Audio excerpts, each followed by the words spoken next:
Selamat pagi anak-anak ibu. Sebelum kita mempelajari pelajaran kita, alangkah terlebih dahulu kita untuk berdoa.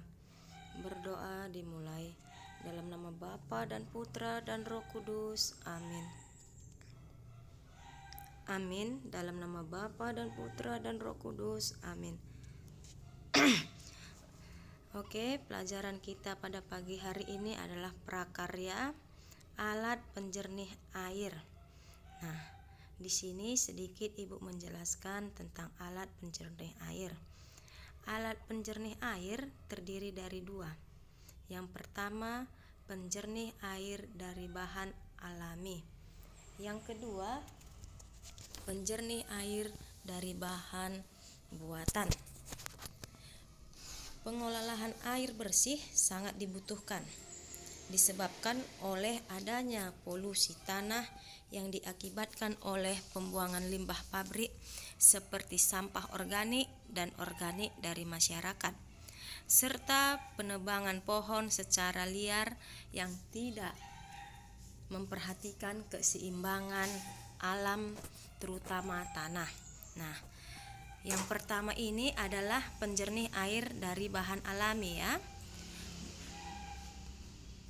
Pengolahannya air ini sangat bersih, sangat dibutuhkan disebabkan olehnya adanya polusi tanah yang diakibatkan oleh pembuangan limbah pabrik seperti sampah organik dan anorganik dari masyarakat, serta penebangan pohon secara liar yang tidak memperhatikan keseimbangan alam terutama tanah untuk mendapatkan air bersih.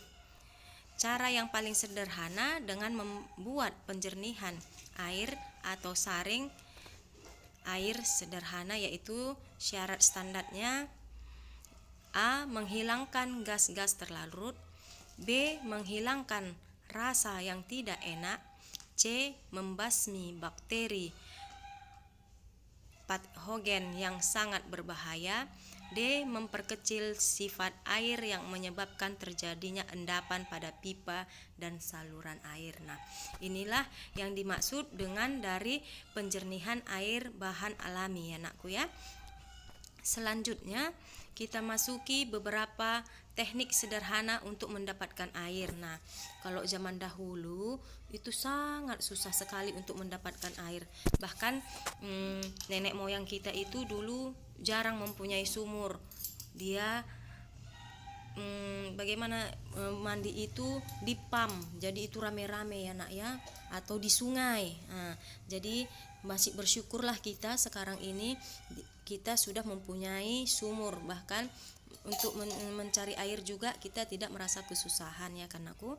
Nah, ini ada beberapa teknik sederhana untuk mendapatkan air bersih. Yang pertama, teknik penyaringan. Yang kedua, teknik pengendapan. Nah, teknik penyaringan ini saringan kain katun.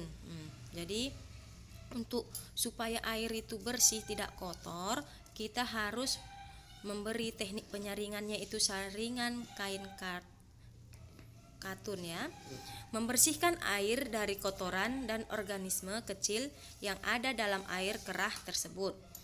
Air hasil saringan tergantung dari ketebalan dan kerapatan kain yang digunakan. Yang kedua, saringan kapas. Hasil lebih baik dari kain katun. Membersihkan air dari kotoran dan organisme kecil yang ada dalam air keruh. Hasil saringan juga terdapat pada ketebalan dan kerapatan kapas. Nah, yang ketiga adalah aerasi. Aerasi ini penjernihan dengan cara menghasilkan oksigen ke dalam air untuk mengurangi atau menghilangkan rasa bau, mendapatkan partikel mineral yang terlarut, kemudian melalui proses sedimentasi atau filtrasi anakku ya.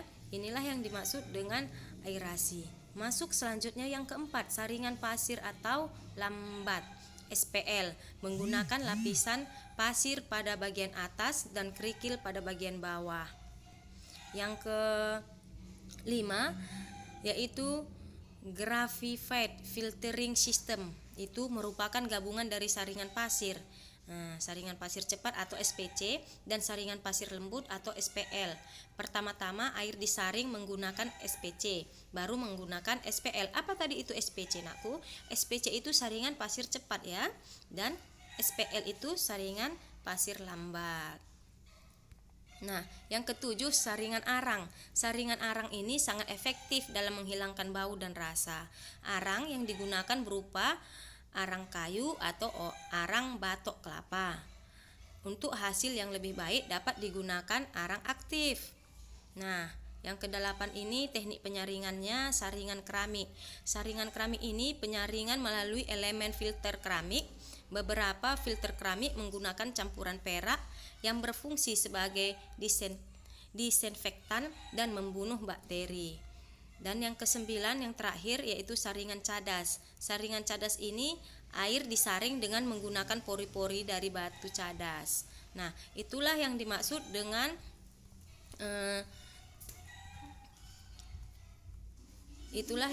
dengan tadi ada beberapa teknik penyaringan ya nakku ya.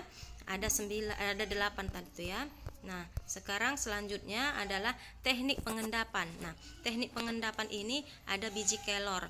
Biji kelor ini serbuk biji buah kelor cukup ampuh menurunkan dan mendapatkan kandungan unsur logam berat yang cukup tinggi dalam air.